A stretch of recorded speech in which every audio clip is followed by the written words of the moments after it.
kas tahaksid veeta aega hea seltskonnaga? Kas tahad tutvuda Narva kolledži ja Sissekaitseakadeemia ja Tartu Ülikooli õppimisvõimalustega ja osa saada põnevast meelelahutusprogrammist? Kas soovid õppida midagi huvitavat? Kas soovid õppida kõigi targematega? Kas tahad maitsta tudengipannkooke ja tutvuda erinevate Ida-Virumaa kõrgkoolidega? Kas tahad näha, mis võimalused meil siin on?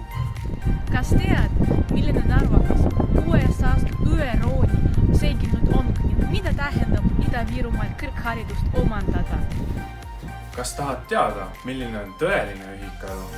Kas sa tahad teada, mis tähendab täielikult Narva kolledži õppimine? Kas soovid võita Instagramis ägedaid auhindu?